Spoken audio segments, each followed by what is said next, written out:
Hey, hurry up and get dinner ready. And you haven't done the laundry either. Xander, I'm on my way home from work right now. I told you I had to stay late because of overtime, remember? Don't give me excuses. You weren't even home when I got back from work. You're failing as a wife. I've already told you if you don't shape up, I'm going to divorce you. Even if you say that. Don't start making excuses again. I'm working too, you know. It would be nice if you considered splitting the household chores. I told you to stop with the excuses. I'm sorry. Do you think apologizing is gonna fix anything? Do you actually want me to divorce you? Yes, that would be fine. In fact, I already filed for divorce. What? I just came back from the city office where I submitted the divorce papers to the after-hours reception. I have no intention of returning home. That's why I packed my things before heading to work today. Wait, what? Hey, hold on a second. You need divorce papers to get divorced. About that, do I even need to ask where the divorce papers are? How many times have you thrown signed divorce papers in my face screaming about divorcing me? It's been countless, right? I only did that to motivate you, to make you a better wife. I didn't mean it for real. Well, looking at the massive stack of divorce papers you've shoved at me over the years, anyone would think you were pretty serious about it. It's a little hard to see it any other way. But I told you it wasn't like that. Anyway, the papers have been submitted and we are now officially no longer married. As for the things I left behind at your place, I don't need them anymore. Feel free to throw them away. You even moved your stuff out already? Damn it, I'm gonna sue you for damages. How about that? Huh? Do you know how much I'll make you pay in compensation? Hundreds, maybe. If we're talking about compensation, you'll probably be hearing from my lawyer soon. Please look forward to it. What? Why the lawyer? Well then, goodbye.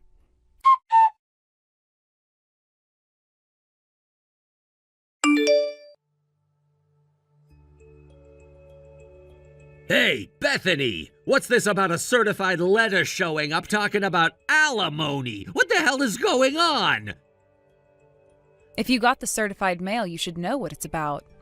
I didn't do anything that'd make me owe you alimony. This is insane! Have you actually read the documents I sent you? Something about me cheating, right? That's nonsense. You've got no proof, so stop trying to scare me. You're just doing this because you're panicking over how you'll get by now that we're divorced and you want a lump sum. Well, I'm not falling for it. You can forget it. Xander, don't you realize that the very fact a professional lawyer is involved means there's already proof of your infidelity? What? I have enough evidence to make a strong case, which is why my lawyer agreed to take it on. Unlike certain people who throw around threats of alimony without any basis, my case actually holds up. You didn't think things through, did you? You can't be serious. Oh, and another thing, my financial situation is fine, thank you very much. I wasn't struggling to make ends meet. In fact, I was earning more than you were. What? Yep. So no, I don't need your money to survive. But I do expect you to pay the alimony that you owe, and let me be clear, I will only accept a lump sum payment. No installments or dragging it out.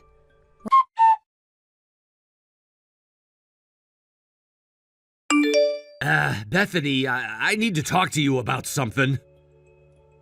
What is it? I've already received the full amount of the alimony, and we're not exactly on terms where you can just casually ask me for advice.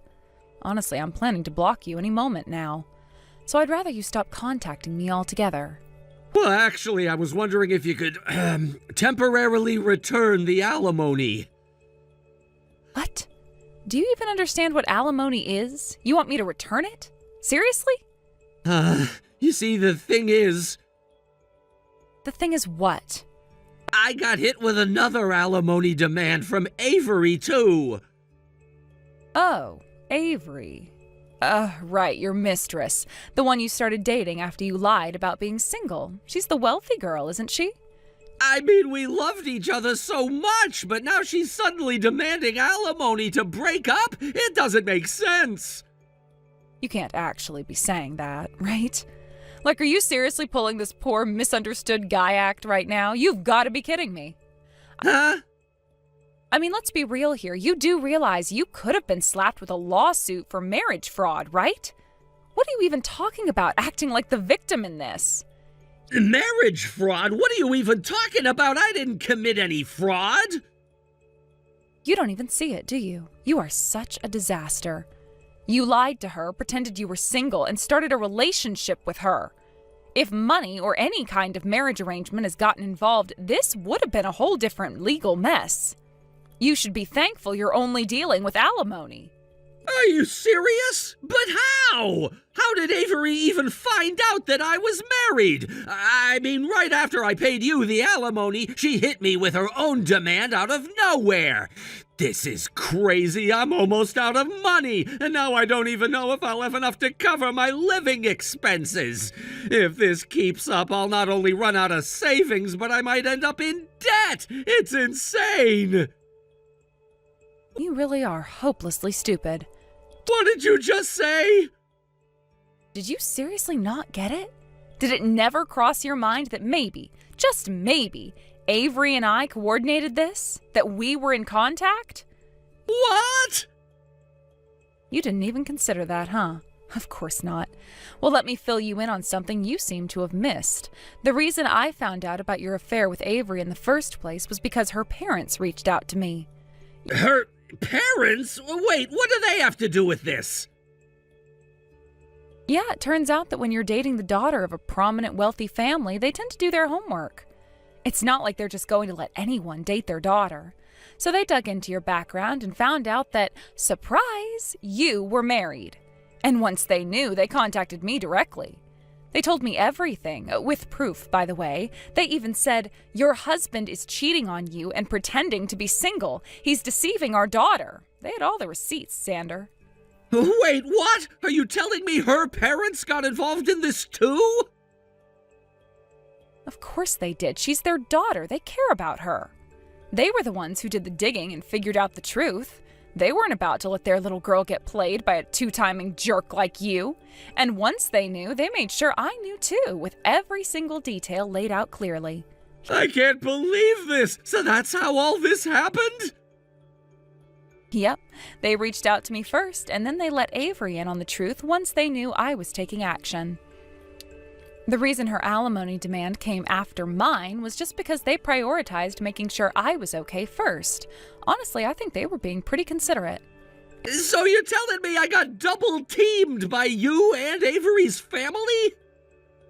Exactly, and I'm sure if things had gone a little differently, if they hadn't found out when they did, you'd be facing much worse than just alimony payments from both sides. This is unbelievable! It's actually completely believable. You dug your own grave, Xander. Now you get to lie in it. But what am I supposed to do now? I'm completely screwed. I don't have enough to pay Avery's alimony on top of everything else. I'm running out of options here. Well, that sounds like your problem now. I've done my part, and frankly, I couldn't care less what happens to you. You're the one who created this mess, so you're the one who has to deal with the consequences. Good luck with that. You're going to need it. Bethany, please, isn't there anything you can do to help me out? Just this once? Not a chance. You made your bed, and now you're going to sleep in it. Have a nice life.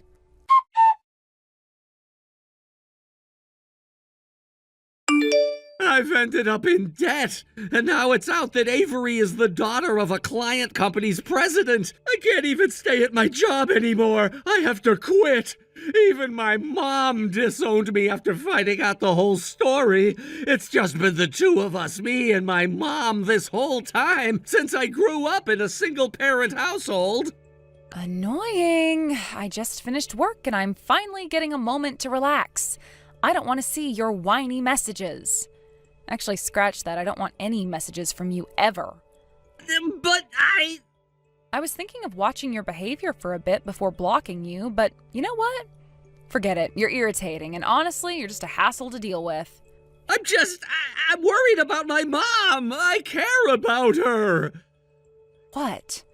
You and my mom used to get along, right? That's why I want to ask for your advice. Advice, huh?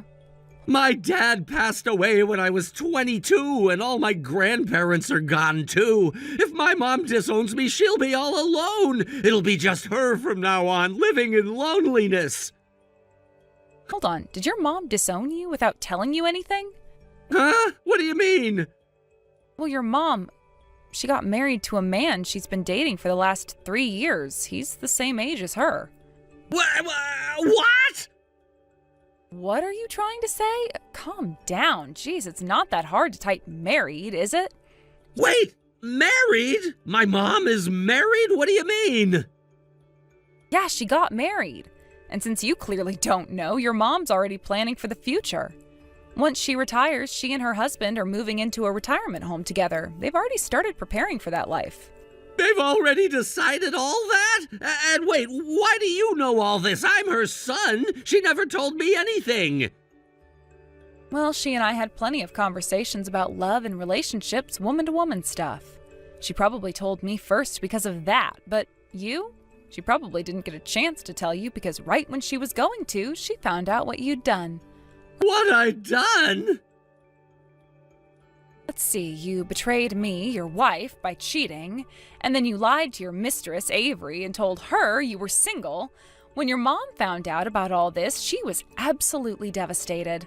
She cried, apologized to me and Avery over and over again. Mom cried?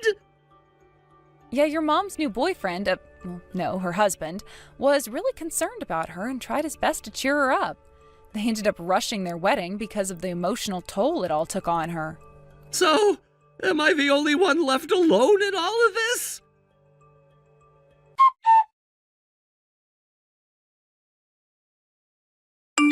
Bethany! Finally, I'm back! Sorry to keep you waiting. Who is this? Your husband!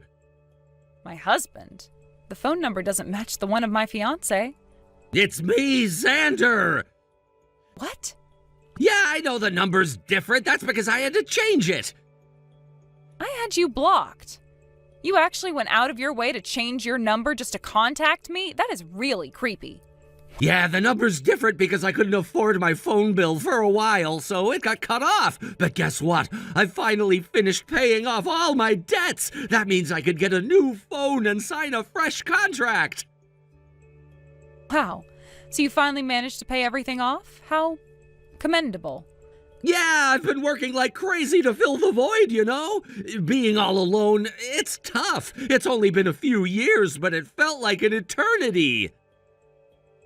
So let me get this straight. You're saying that you got a new phone and that's why your number's different? Exactly, and I'll make sure you save this number in your contacts, all right? I'd rather not. Oh, come on, don't be like that. I get how you're feeling. My feelings? What are you talking about? I heard you're still single. You know what that means, right?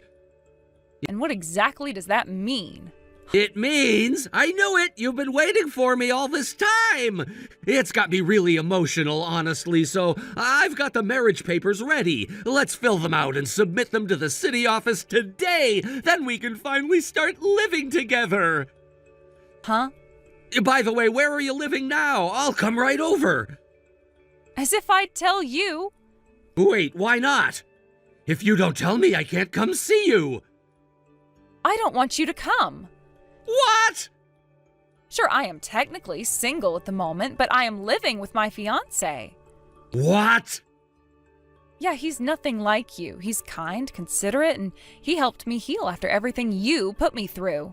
I don't need you. He's the one I'm going to marry. You've got to be kidding me. No way, this can't be real. Tell me you're lying. You are so annoying. What? Maybe it's time I consider changing my phone number too. Bethany! For now, I'm just going to block you again. Bye. Bethany!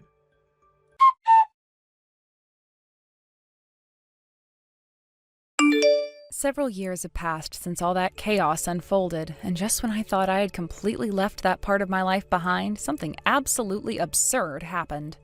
Fortunately, I now find myself living in a different region, having moved away with my family to start anew.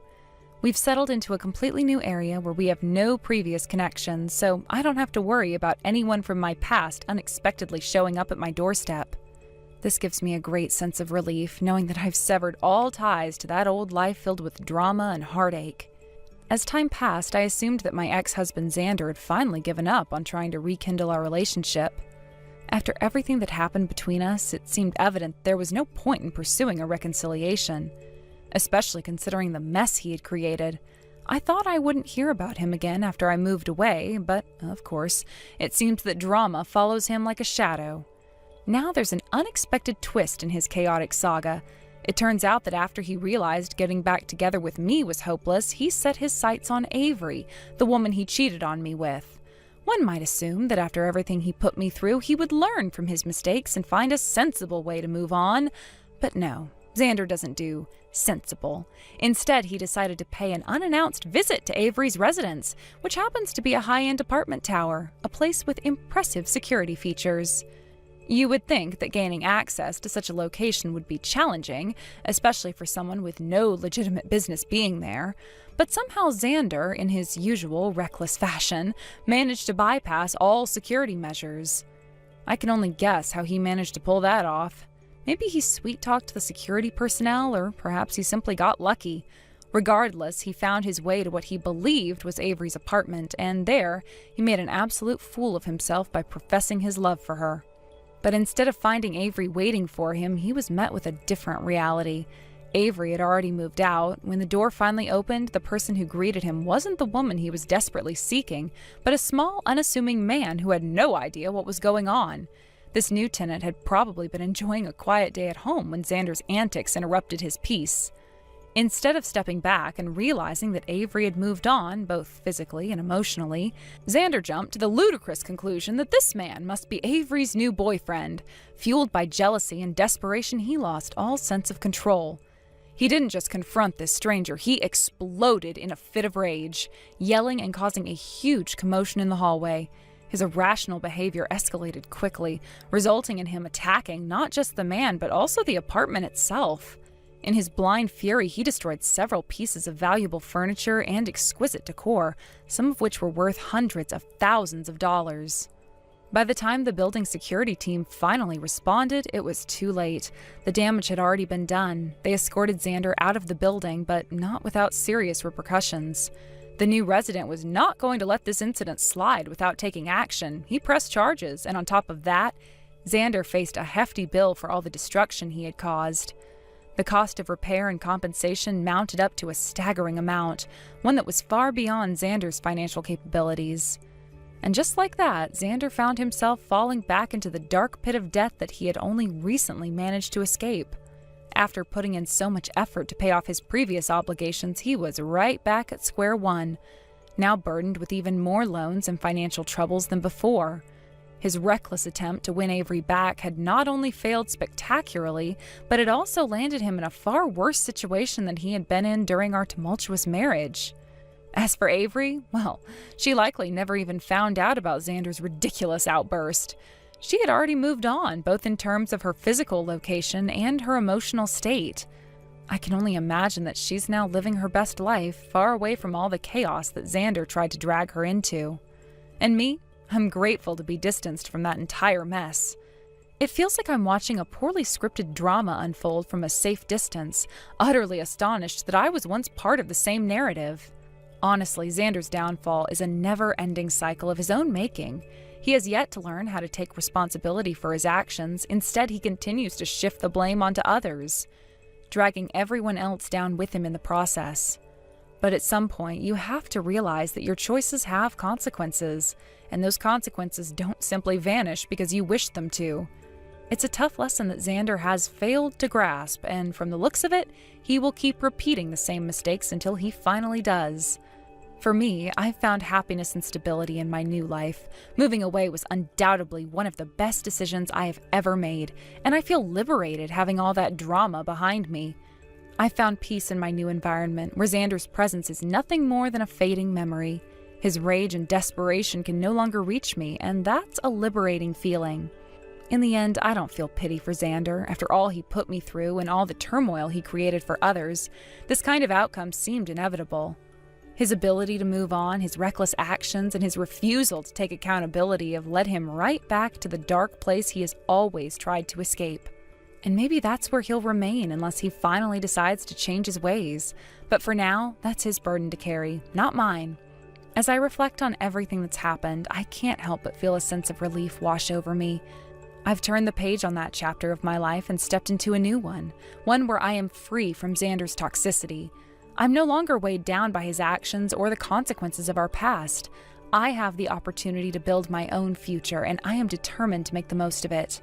Now, I wake up every day feeling grateful for my life. I'm surrounded by people who support me, and I'm focused on my goals and dreams. I've learned to appreciate the simple things, like enjoying a quiet morning with a cup of coffee, taking a stroll in the park, and spending quality time with loved ones. My life is filled with positive experiences that I never thought I would have again after everything I went through with Xander. Even though I occasionally hear stories about his misadventures, I find myself laughing rather than feeling any anger or sadness. It's almost comical how his life has spiraled out of control, all due to his own choices. The absurdity of it all brings a smile to my face, and I'm finally in a place where I can appreciate the irony of my past, knowing that I've moved beyond it. So, while Xander may continue to wallow in his own mistakes, I'll be here, living my life to the fullest and cherishing every moment of my newfound freedom. I've closed the door on that chaotic chapter, and I have no intention of looking back. What on earth is going on here? Wandering around during the day again? As your husband's mother, I am appalled. You're a wife, yet you don't even attempt to take care of the household. Every single day, all you do is waste your husband's hard-earned money. To make matters worse, you're already at a disadvantage in terms of first impressions, considering that you are 5 years older than David. Seriously, why don't you take some time to do the housework?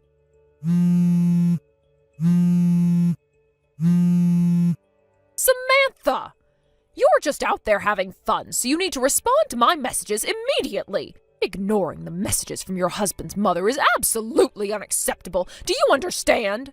I am currently at work, though. What? I've told you countless times, but I'm not a housewife. I have a job.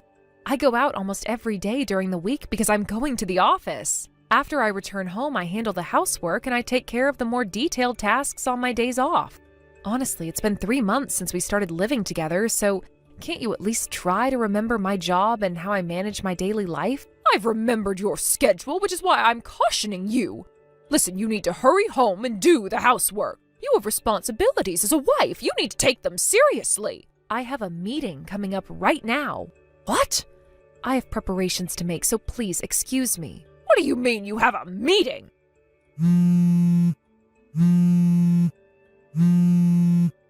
There is absolutely no way you have a meeting when you're not even working. Samantha! This is getting out of hand. Enough already. It's incredibly frustrating to see you neglecting your duties. Do you have any idea how hard David works to support this household? And yet here you are, spending your days frolicking around instead of taking care of the responsibilities that come with being a wife.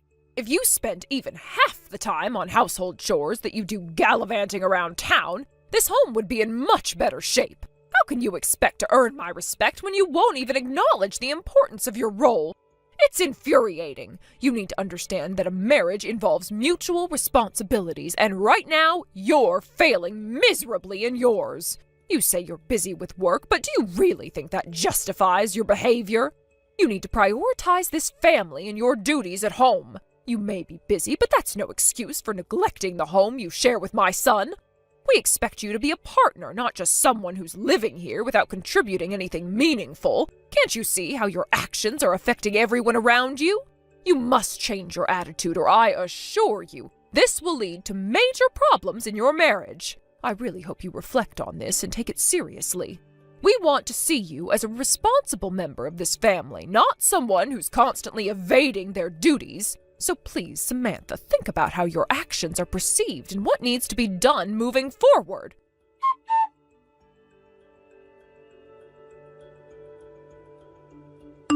David, do you have a moment to talk? Yeah, I'm free now, but what's going on? You need to seriously consider getting a divorce from that useless wife of yours. Huh? Mom, what's going on? When you say useless wife, are you really talking about Samantha? Of course, who else would I be talking about? That woman is out there playing while you're working hard, sweating away to support the family. It's outrageous to think that even now, at this very moment, she's off having fun instead of contributing to the household. What? Just earlier today, I sent her a message telling her to hurry home and take care of the housework. Do you want to know what her response was? She said she had a meeting! A meeting! Can you even believe it? There is absolutely no way that a stay-at-home wife could possibly have a meeting. Well, that's. Actually, I was just having a serious discussion with your father about our future, and we're planning to implement something important. Implement something? What do you mean by that? Now that's a surprise for you. All you have to do is follow our instructions, so don't worry. Oh, and by the way, you might want to consider getting back to work soon. Good luck with that. Oh, okay.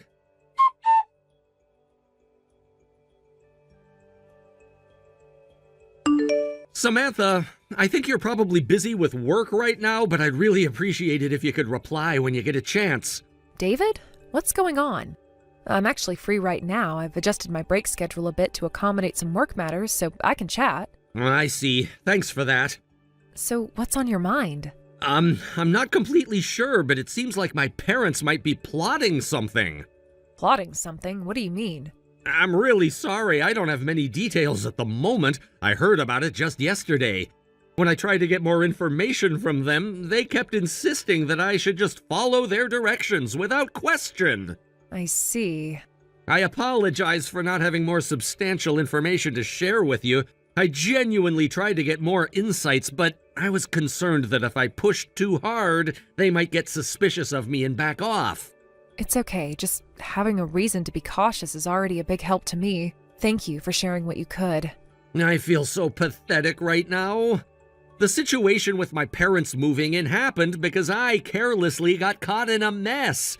They moved in while I was away and packed up their things, effectively forcing me into this living arrangement without my consent. I mean, I was shocked when it first happened, and even now I can't fully wrap my head around it, but there were some unavoidable circumstances surrounding it. They had a major argument with my brother-in-law and his wife, and just like that, they were kicked out, ending up on the street with only the clothes on their backs. In that context, I can't really place the blame solely on your parents for stepping in. It was the cold season, and I simply couldn't let them endure that. If I had tried to kick them out and they had gotten sick as a result, I could only imagine how awful I would feel afterward.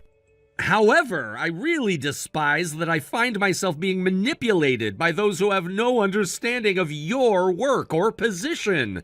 It seems like they never had any intention of trying to understand you from the very beginning.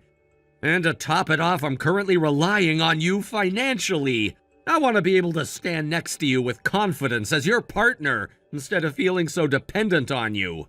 David, I want you to tell me if there's anything I can do to help in this situation. yeah, thank you. So if you get any more information later, please keep me posted. Is that all you're looking for? For now, we can't make any moves without information, can we? If I had to specify, I'd say I want you to be careful, not to let my parents catch on that you're keeping me informed about their plans. Since you aren't being suspected by your mom and dad, I'm confident you can manage that. I see. Okay. In any case, let's take it step by step and do what we can to handle this. All right? Absolutely. I got it.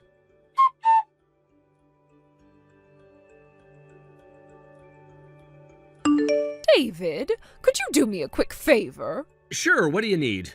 I need you to go to the A real estate office in front of S Station. Why a real estate office? Don't worry, I've already made arrangements. If you introduce yourself at the reception, they should be able to assist you right away. Okay, I understand, but it might take me some time since I need to finish my current tasks first. That's fine, as long as you can go in at some point. It will be okay. Just remember to let them know who you are when you arrive, and they'll know exactly what to do. All right, I'll make sure to mention your name when I get there. I'll do my best to wrap things up quickly. Thank you so much, David. I really appreciate it. You're welcome. I'll get it done as soon as I can.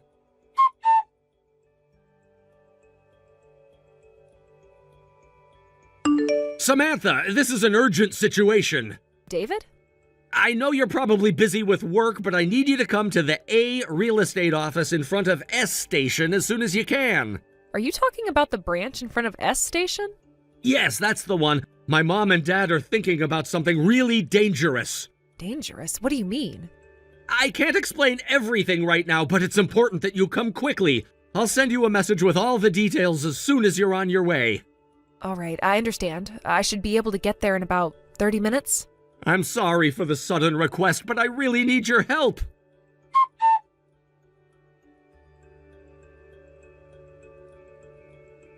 Samantha, thank you for coming earlier. I really appreciate it. No problem at all. Actually, I think it ended up helping us push our plan forward, right? Well, yeah, that's true. I guess it did help a bit. Okay, I'm going to get back to work now. Let's stick to the plan from here on out. Got it.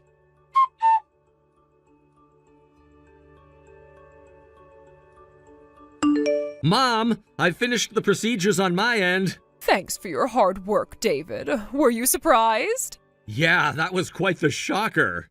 I know, right? Originally, my plan was to complete the paperwork just with Dad and then let you know afterward as a surprise. But they told me that any contract-related documents require the person's consent, so I had to inform you. That makes sense. It's important to avoid any legal issues. If you didn't follow the rules, it could lead to serious trouble. Oh no, is that true? I'm glad we found out in advance. By the way, I'll arrange for the moving company for the big day as well. Oh really? I have a friend in the moving business, so I think I can get a good deal. Well, in that case, should I leave it to you? Definitely. I've got this covered, so you don't have to worry about a thing. Thanks, David. Oh, I feel so relieved knowing you're handling it. I knew I could count on you. Of course! I'll make sure everything goes smoothly. All right, let's keep everything on track, and if there's anything else you need from me, just let me know. Absolutely. I'll keep you updated.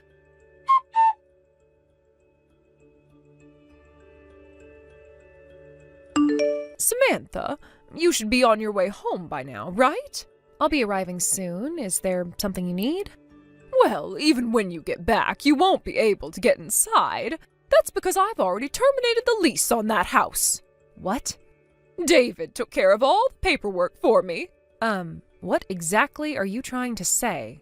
Samantha, you're going to divorce David. I don't think I need to explain the reasons, but since you're living off him, he has decided to move without you. The son of an elite family doesn't want to be tied down to a lazy wife like you anymore. Huh? A move and a divorce? Did David actually say he wants a divorce? You don't even need to ask that. I can tell. Wow, that's quite impressive. By the way, where are you now? I'm in the car heading to our new place. A friend of David's who runs a moving company is helping us out by providing transportation, in addition to handling the moving of our belongings. I see. That's interesting. Just out of curiosity, do you know where you're headed? Of course! We're heading to the beautiful new house that David rented for us. A beautiful new house, huh? That's great to hear. So does that mean you're returning your husband who earns $1 a day? Huh? $1 a day? Well, if David really wants to divorce me, that's what it implies. Listen, Samantha, please keep your jokes to yourself. There's no way that David, who's an executive at his company, would earn just $1 a day. Don't say something silly like he's unemployed and living on an allowance of just $1. Oh, wow, you are right on target with that one. Huh? David is currently unemployed. What? He left his previous job because it was a pretty tough environment and I had to make him quit for his health. Right now, he's attending a school to obtain a national qualification.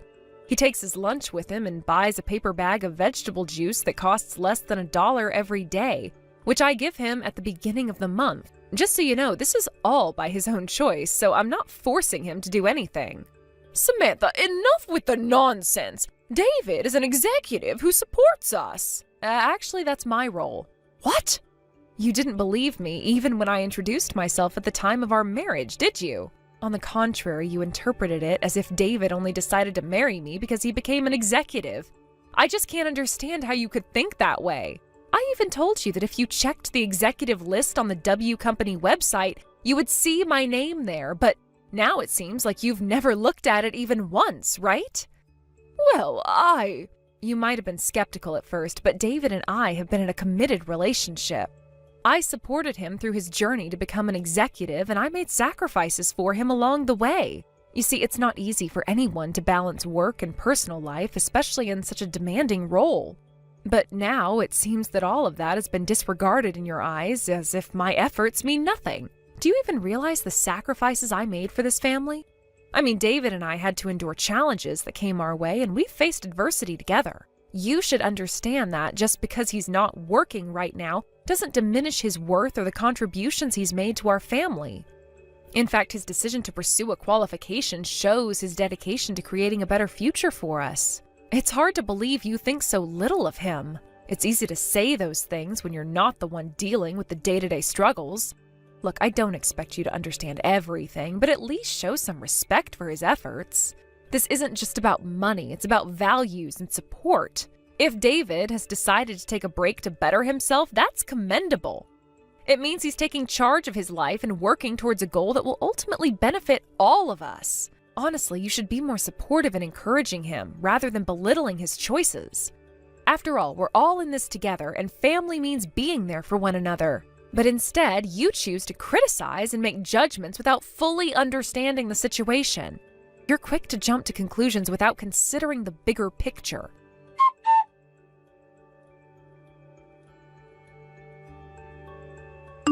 So, it really was there. You're the executive director of W Company? By the way, my maternal grandfather is the president of the company. Huh? So then, does that mean the living expenses, since we started cohabitating, weren't actually paid by David? Yes, that's correct. I've been covering all the costs, including those for your unemployed father-in-law and yourself. Wait a minute. So about that luxury apartment rental agreement that I asked David to handle? Regarding that, just before the contract was finalized, he called me in to discuss the situation, and we decided to forego the luxury apartment contract in favor of renting a different apartment. What? A different one? I'm talking about the new place where David and I will be living. What? What are you talking about? David was supposed to move in with us. David is traveling separately in his own car, isn't he? Yes, he should be following us closely. Wait, he's not here? What? Wait, we're on the highway. The luxury apartment we were going to contract is supposed to be in the same state. You just realized that now, huh? What is going on here? Right now the vehicle you're in is a black minivan, isn't it? Yes, but... That vehicle belongs to a civil engineering company called Oniwa Group. Oniwa Group? I feel like I've heard of that. Please inform your father-in-law as well. Both of you will be moving into the company housing provided by Oniwa Group. What? Your father-in-law's brother, your brother-in-law, will be living right next door. My brother-in-law? I thought I recognized the name Oniwa Group. It turns out it was your brother-in-law's workplace. He's actually an uncle to David, but I've heard that in his younger days he was quite the wild one. Thanks to the excellent employee training at Oniwa Group, he's transformed from being a rowdy troublemaker known for causing injuries during his antics into a well-respected, charismatic figure who is loved by his subordinates. That's not just charismatic, it's annoying. I can't believe I have to live near someone like that and, on top of it all, work in the same place. But it's a good thing. It's not good. Well, you don't have anywhere else to stay, do you? Isn't it better than wandering the streets unemployed? That's true, but if we cohabitate in your new place... Oh, absolutely not. What? Then I'll be here waiting for David to arrive while I start meditating. Wait. Excuse me. Samantha, wait!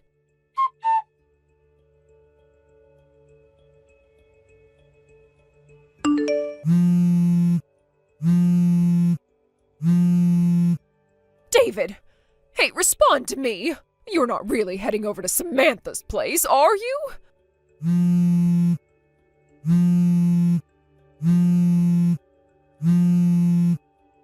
David!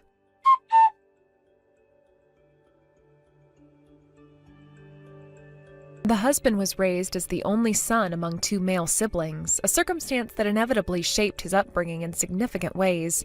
He was excessively doted on by his parents, a situation that led him to develop into the kind of good boy who could never defy their wishes or expectations.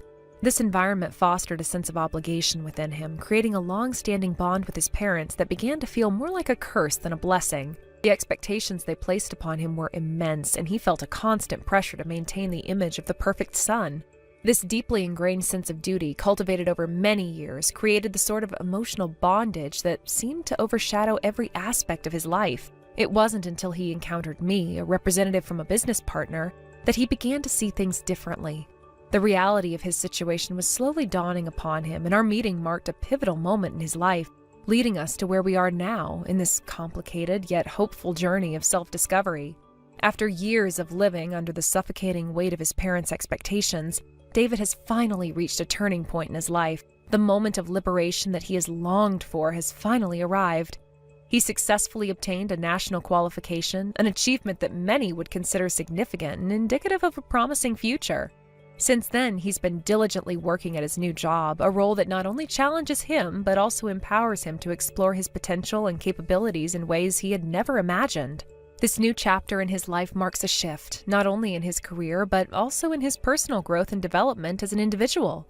However, with the arrival of this new job comes the inevitable challenge of dealing with his in-laws, who are an ever-present source of concern.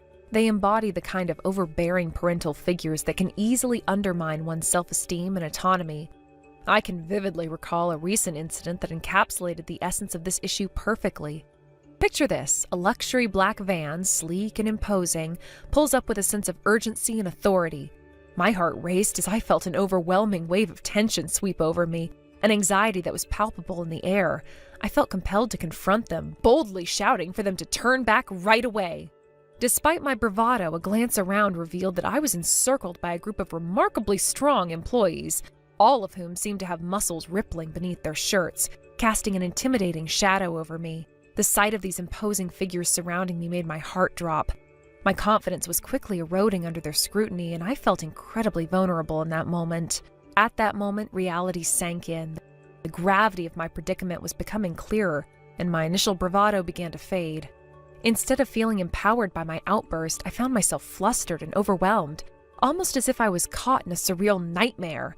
The realization of being cornered hit me hard, leading to a flurry of anxious thoughts. I was awash with embarrassment and a sense of defeat, shrinking into myself and letting out a soft sigh of resignation. I felt like I was facing a daunting mountain that seemed insurmountable, with no clear path forward. It took a moment, but it seemed that David and I were both beginning to comprehend the seriousness of our situation. Our precious bravado was fading away, replaced by a sobering understanding of our current circumstances. David's parents, who had always loomed large in his life, were finally making their presence felt in a way that was hard to ignore. Following the confrontation, they seemed to quiet down, and we could only hope that this marked a turning point in their approach. As we transitioned from that tense moment, we ultimately found ourselves entering company housing. The atmosphere was heavy with the weight of what had just transpired, yet there was an undercurrent of hope and resilience that began to bubble to the surface. In this new living arrangement, David was finally able to confront the very issues that had held him captive for so long. It was a time for reflection, growth, and ultimately, transformation. The combination of strict yet loving education that he was now receiving was crucial in helping him break free from the emotional chains that had bound him. It was clear that he was undergoing a transformation, albeit a painful one. He was gradually being molded into a more resilient version of himself, one that could stand tall against the pressures that had previously defined him. The idea of being toughened up was more than just a saying, it was becoming his reality. While he navigated this new chapter, it became evident that he was struggling, often brought to the brink of tears as he faced the harsh realities of life without the protective bubble of his parents. But this struggle was necessary. It was a trial by fire, a way to reshape his character and instill a sense of determination that had been lacking for so long. Each day was a test of his resolve, pushing him to dig deep and find the inner strength he never knew he had. It was a daunting challenge, but one that was essential for his personal growth. I could see the changes in him, not just in his demeanor, but also in the way he approached challenges. The man who once cowered in the shadow of his parents was slowly emerging from that shell, albeit with great effort. The journey was far from easy, but with every hurdle he faced, David was becoming a more complete person, someone who could finally start to carve out his own identity and separate from his family. The education he was receiving was strict, designed to instill discipline and a sense of accountability. Yet there was an undeniable element of love woven through it all. It was this blend of rigor and affection that would eventually help him break free from the emotional chains that had bound him for years. The concept of tough love became a guiding principle in his transformation. David was learning that while it was important to have love and support, it was equally vital to understand the value of hard work and perseverance. As he began to embrace this newfound philosophy, I could sense a shift in his confidence. The once timid man was starting to stand a little taller, his shoulders squaring as he faced the world. No longer was he just the boy who did everything his parents wanted. He was becoming a man capable of making his own decisions and asserting his own will. With each passing day, he was building a foundation for a life that he could truly call his own. While the journey was still ongoing, I was optimistic about where it would lead him. David had already shown tremendous strength in his pursuit of independence, and I believed he would continue to do so. With the support of those around him and the gradual shedding of his old self, he would ultimately emerge as the man he was meant to be. Thank you for watching and listening. We hope you enjoyed the video. Don't forget to like this video and subscribe. Also, feel free to leave a comment about what you thought of the story. We look forward to seeing you at the next story. Payday is coming soon, right? About this month's remittance. Huh? This month, I'm going to raise the amount again. Wait a minute, Mom? Is this some kind of joke? If you raise the amount any higher, I won't be able to afford my own living expenses. What are you saying? It's only natural for children to send money to their parents. Yes, I understand that, and I'm still sending money, but can we talk about the amount? It's becoming unreasonable. By the way, is Dan still sending his remittance? Is it still the same amount, $1,500 every month? Of course, Dan is so successful, talented, and such a dutiful son. There's no way I'd burden him with more. Yeah, I shouldn't have asked. But listen, I can't increase it anymore. What? Like I said earlier, I really can't do it anymore. Even right now, I'm barely managing to make ends meet. If you push me further, I really won't be able to survive. Then just cut back on your expenses even more. It's as simple as that. If I cut back any more, I'll be living a life that's not even human. I'm barely living as it is, and you're asking me to scrape by even more? Then just work harder and earn more money. Do you even hear what you're saying? You're asking me to sacrifice everything just to increase the remittance, and for what reason? It's ridiculous. Don't you have any sense of duty towards your family? You left this house out of your selfishness, so it's only right that we decide the amount you send back. I left because I had no place in the house, not because I was being selfish. And let me remind you, I'm already sending you $3,500 every month. That's a huge amount. If you include Dan's contribution, it's a small fortune. Besides, isn't Dad receiving his pension starting this year, and didn't he get rehired after retirement? Well, yes, he's still working. So you're getting his pension and he's still earning a salary, right? And on top of that, you're asking me to increase the remittance? It's just you and Dad at home now. What kind of extravagant life are you living that justifies asking for more? I'd really love to hear an explanation of where all this $3,500 is going. Stop being so selfish. How am I being selfish? I'm not increasing the amount, period. It's already too much, and if you keep pushing, I might just lower it. What? How dare you talk back to your own mother like this? Can't you listen to your parents? Look, even if you are my parents, there are limits to what I can agree to. Don't you understand that? I can't just do everything you ask for without question. All right, I have said my piece. Bye. Wait, Ruth, come back here.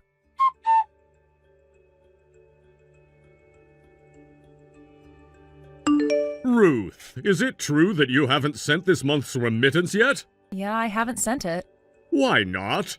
Because Mom made an unreasonable demand and I'm holding off until we resolve it. Once things are settled, I'll send the money. But you promised that you'd send money every month when you moved out of the house. That was the condition, wasn't it? This is starting to look a bit selfish, don't you think? Wait, are you going to ask me to increase the remittance like Mom did? Well, yes, I think it's time you raised the amount. Honestly, I believe it would be a good opportunity for you to learn how to manage your finances more wisely. What are you even talking about? Look, Dan can afford to send $1,500 a month because he runs his own company and earns over $100,000 a year. But my situation is totally different from his. I told Mom the same thing. If you expect me to send more, I won't be able to cover my own living costs. I'm seriously begging you, cut me some slack. Ruth, what exactly do you do for a living? What do you mean by that?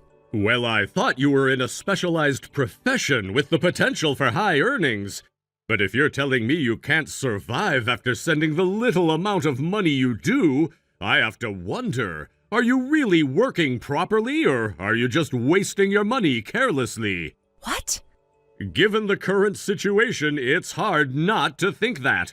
Look at Dan. He sends $1,500 every month without complaint. You, on the other hand, send a mere $100. Do you even respect your parents? $100? Wait, what are you talking about? Yes, $100. That's all you send, while Dan is sending 10 times that amount. What does that say about you? Wait. What do you mean $100? I've been sending $3,500 every month. $3,500? Are you serious? Yes, 5 years ago when I first moved out, I was sending $1,000 a month. But then it kept increasing because of things like Mom saying she needed money for medical appointments, or that she had to take out a loan to replace the car, or that the electricity bills were too high. So little by little, the amount went up until about 6 months ago when it reached $3,500. All that time, I kept sending the money because I felt it was my duty after moving out, and I lived as frugally as possible to make it work. But recently, my coworkers started to notice how I was living, and one of them even scolded me, saying I need to think about my own financial limits. That was when I realized how absurd it had all become. Ruth, I'm telling you, the fact remains that we've only received $100 from you. I swear, I have been sending $3,500. Are you still saying that? Of course I am. It's the truth, and I've been doing it for months now. Don't lie to me. If what you're saying is true, then stop the payments. Wait, stop them? What do you mean? I'm saying if you're really sending that much, then stop. Let's see what happens. Wait, are you seriously telling me I can stop sending money? You don't want me to reduce the amount, but just stop entirely? $0? Yes, you think we can't survive without your remittance? We're not living in such poverty that we'd struggle if your money stopped coming in. Oh, so that's how it is. However, if you do stop sending money, don't even think about stepping foot back into this house. You'll no longer have a place in this family. That's fine by me. What? I moved out 5 years ago with no intention of coming back. I started my own life, and if you're telling me I can stop the remittance, that's the best news I've heard in a long time. It's a huge relief. Wait, Ruth! Oh, and make sure to let Mom know, too. I'm done. Bye! Why is she so happy?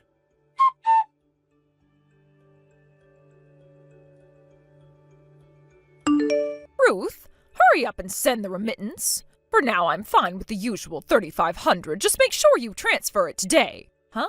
I'm not sending any more remittances. What?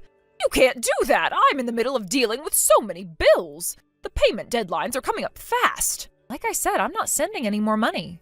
Are you really going to break the promise you made when you left the house? If you don't start sending money again, I'll bring you back home. Excuse me? If you want to continue living on your own, then send the remittance right now. And from next month, I expect you to send $4,000. Wait, Mom, are you telling me not to come back home, or that you're going to force me to come back? Which is it exactly? I'm saying that if you stop sending money, I'll make you come back home. But Dad told me if you stop sending the remittance, we'll never let you set foot in this house again. What? He really said that? Yes, he told me that yesterday. So before you start giving me an ultimatum, how about you and Dad get on the same page? Look, even if I were to start sending money again, I'd prioritize my own life first. And if I do decide to send anything, the amount will be a lot less than what I've been giving you.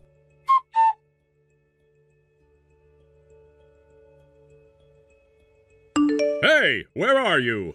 Oh, Carter, I thought you were at work today. I finished early because of some maintenance at the office building. Oh, I see. So where are you now? I'm just out shopping a bit. Come home without buying anything. I just checked the mailbox and we received a collection notice. What? A collection notice? Are you in debt? Yes, but it's not what you think. I didn't mean for this to happen. I've been trying to manage my finances. This is serious. How could you let it get to this point? You need to explain what's going on right now.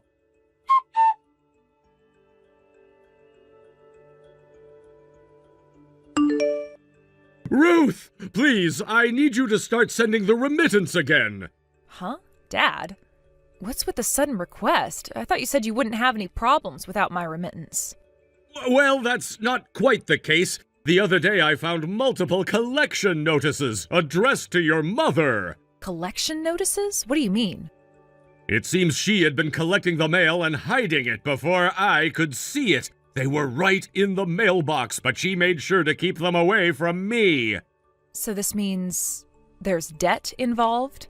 Yes, it's quite a significant amount, actually. We're talking about hundreds of thousands. What? Are you serious? So my remittance of $3,500 has been going toward paying off that debt? Apparently, that's exactly what was happening. They've been borrowing money and paying it off, only to borrow again. Your remittance was being used as a way to keep this cycle going. But now the amounts they've been borrowing have increased, and for various reasons, they've been asking for more money from you. What about Dan? What's his remittance situation? I double-checked with him earlier, and it turns out he was actually sending $2,000 instead of the $1,500 we thought. Wow. So he's sending even more than we realized. That's still less than my $3,500, right? Well, yes, but that's possibly due to how your mother feels about each of you. She's always had a soft spot for Dan. Yeah, I know. Mom definitely dotes on him, but still, $2,000 is quite a lot. I guess that really shows how desperate they are for money right now. From what I understand, of that $2,000, around $1,500 is purely for living expenses. Right. So it sounds like they're really in a tough spot financially. But given everything, I think it's impossible for me to resume sending money at this point. Wait, why do you say that? Don't you think we should find a way to help them? First, we need to understand the reason behind their debts. I mean, what led them to this point? Why did Mom take out loans in the first place? And what has she been spending the money on? That's a good point. We need to have a serious conversation with your mother about this. We can't just keep throwing money at the problem without knowing the full story. This cycle has to stop somewhere. Exactly. I want to help them, but I can't just keep feeding into this without understanding what's going on. I also have my own finances to manage. Right. And you should not be put in a position where you're sacrificing your stability for theirs. We need a plan. Yes, we definitely need to get to the bottom of this.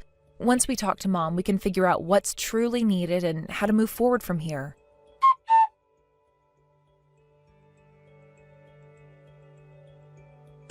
Ruth, I want to apologize for the horrible things I said the other day. Huh? Oh, you mean the conversation we had last time? Yes, I know this sounds like an excuse, but I genuinely had no idea about your mother's debt. I had completely entrusted her with managing the household finances. I was led to believe that your remittance was only $100 and that Dan was sending $1,500. I took that at face value without questioning it. Then one day I happened to overhear your mother mumbling about the remittances, and without fully understanding the situation, I ended up complaining to you. Okay, Dad, I appreciate your honesty. It's good to know you weren't fully aware of everything. I truly am sorry for how I reacted. Thank you for saying that. Now, do you have any idea what caused her debt?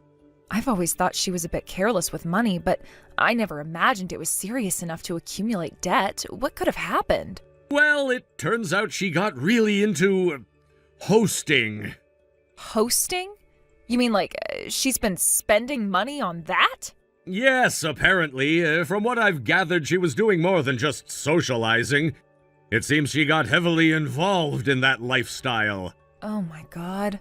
I truly believe this is going to lead to a divorce. Yeah, I can see that. It's definitely a complicated situation. But Dad, how do you even handle something like that? A mother over 60 getting into debt from hosting? It's just so hard to process. I know, it's rough, and honestly, it's painful to think about. I never thought we'd be in this situation. I've always believed we could get through anything as a family, but now it's like everything is unraveling. I feel a mix of anger and sorrow. I get it. This is beyond just a financial issue. It's about trust and family. I can't believe she would put herself in this position at her age. It's just heartbreaking. Exactly. It's not just about the money, it's about how it affects our family and her health. I worry about what this means for her future. How could she be so reckless? It sounds like she was trying to fill some kind of void in her life, but she ended up making things worse. I mean, is this really the path she wanted to go down? It just seems so out of character for her. I know, right? It makes me wonder what she's been feeling or if she's going through something we didn't see. Maybe she's been feeling lonely or unfulfilled. Whatever the reason, it's clear she needs help, and we need to address this together. Yes, we definitely need to have a serious discussion with her. I'm not sure how she'll react, but we need to confront this issue head on. It can't go on like this. Agreed. Let's try to figure out a way to support her, but also make sure she understands the gravity of the situation. We can't just let this spiral further out of control.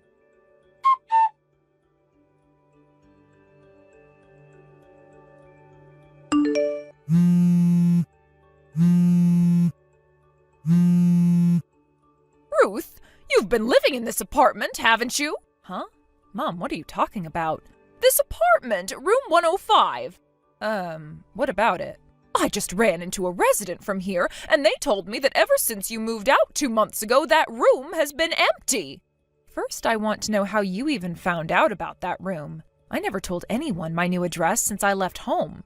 When I went back to the house, I found a New Year's card addressed to Grandma. It had your old address on it. Oh, that card. I actually moved right after I sent that out. I plan to send Grandma a moving notice once I get settled in. Why would you choose to move out at this time? I was able to move to a more secure place because I no longer need to send remittances. It seemed like the right decision. So you came all the way here for what? That must have taken at least 2.5 hours on the fastest bus from your house. I got divorced from your father. Right after that, I returned home. But when Grandma found out the reason for the divorce, she declared that she never wanted to see me again. I heard your father went to Dan's place, and as for that host boyfriend of mine, well, he dumped me. Wait, are you saying you have no choice but to come live with me? I mean, what else am I supposed to do? I don't have any other options. No way, you're joking, right? Why would you think that? I already know why you got divorced. What do you mean? Who told you? Well, it's not like it's a secret. It's about the debts, your obsession with those hosts, and finally, the infidelity, right? Just the thought of having a mother who lives like that makes my skin crawl. I can't possibly live with you. Ruth, please. Think about everything I've done for you while raising you. I thought we could live together again as a way to repay that. You lied to Dad about how much I send home every month. I know you've been secretly borrowing money and making those payments behind my back. I don't want to be dragged into any more of your messes, all right? Ruth, about your new address. I'm not telling you. Wait a minute. Goodbye.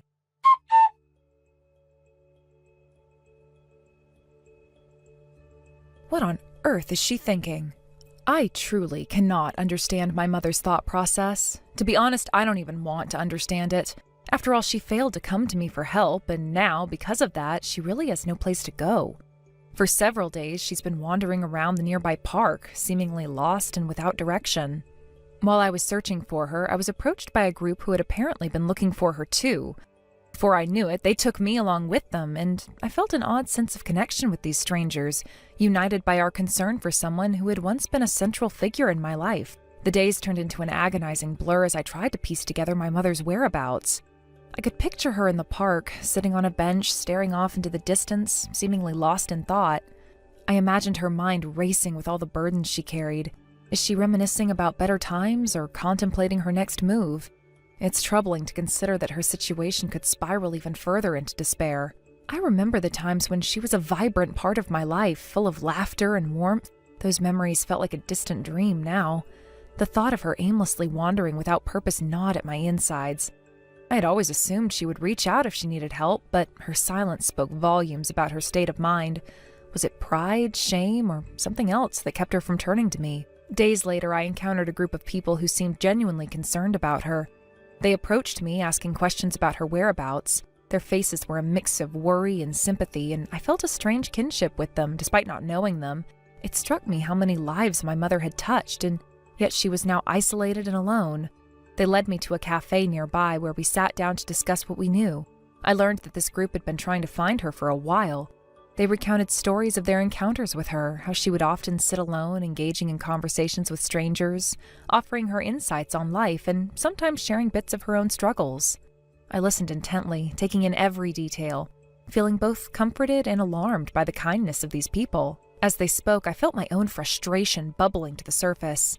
I should have been the one helping her, not these strangers. It was disheartening to realize how disconnected I had become from her reality. Perhaps I had been so consumed by my own life that I overlooked the signs of her distress. It dawned on me that I should have done more to reach out and check on her. How could I have let her fall through the cracks like this? One of the individuals in the group shared how they had seen my mother around the park, often appearing lost or withdrawn. Their words painted a picture of a woman who was not just my mother, but a person struggling to maintain her sense of self amidst a storm of challenges. Each story reinforced my commitment to find her and help her find her way back to stability. After several exhausting days of searching, I received an unexpected call from a friend of my mother's. He mentioned that there had been some unusual activity in his bank account. A deposit made by my mother. I felt a mixture of relief and dread wash over me. On one hand, it seemed she was still alive and functioning in some capacity, but on the other hand, it meant she was still entangled in a web of debt. The knowledge that she was engaging in financial transactions, even if they were questionable, added another layer to my concern. I shared this news with my father and brother, a reunion of sorts after years of silence. It was awkward at first, with so much unspoken tension hanging in the air. However, as we began discussing our mother, an unexpected warmth began to surface around us. We reminisced about the good times, family gatherings, birthdays, and the laughter we shared. Those memories felt bittersweet, contrasting sharply with the current reality we faced. My father, with his furrowed brow, spoke up first. I always thought she would find her way back. She's a strong woman, but lately, it feels like she's lost her way. My brother chimed in, his voice laced with concern. We need to figure out what's going on with her. This can't go on. She can't keep living like this. I nodded in agreement, feeling a surge of determination. We all knew we had to do something, but what? As we talked, an unspoken understanding began to form between us. We recognized that it was time to mend the frayed bonds of our family. The weight of our collective worry about our mother pulled us closer together. We realized that we needed to support each other through this challenging period, despite the long-standing distance and silence. My brother looked at both my father and me and said, "We should make it a point to check in on each other. Even just a simple text now and then would mean a lot." My father nodded in agreement, his expression softening. "You're right. Life is too short to be distant. We need to look out for each other, especially now." With that renewed commitment, we made a pact to stay in touch. It felt like a weight had been lifted off my shoulders. We were no longer alone in this struggle. The tension that had once filled the room gradually dissipated, replaced by a shared sense of purpose.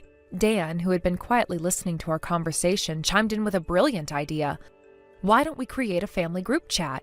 It'll be a fun way to share updates and keep each other in the loop." His suggestion sparked a sense of excitement among us. It felt like a fresh start, a small yet significant step towards reestablishing our family ties. We quickly set up the group chat, each of us sharing our contact information and a few lighthearted messages to break the ice. As the messages flowed in, I felt a renewed sense of hope. Perhaps this was exactly what we needed, a way to connect without the heaviness of our current situation overshadowing everything.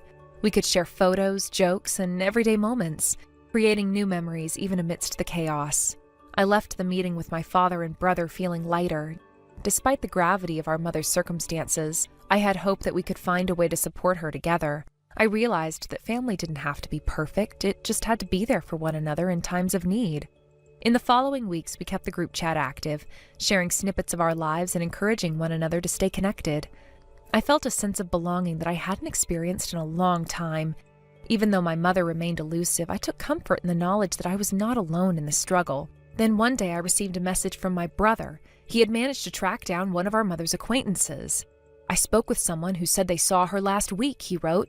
They said she seemed okay, just a bit withdrawn. It's not much, but it's something. I felt a surge of hope. It was reassuring to know that she was alive and, at least outwardly, appeared to be fine. But my heart still ached for her. I couldn't shake the feeling that she was in over her head, struggling with demons we couldn't see. As the weeks turned into months, our family dynamics began to shift.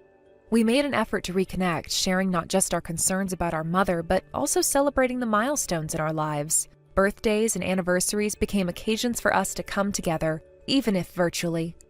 Thank you for watching and listening. We hope you enjoyed the video. Don't forget to like this video and subscribe. Also, feel free to leave a comment about what you thought of the story. We look forward to seeing you at the next story. Thank you for watching. Please subscribe and hit the like button. See you next time.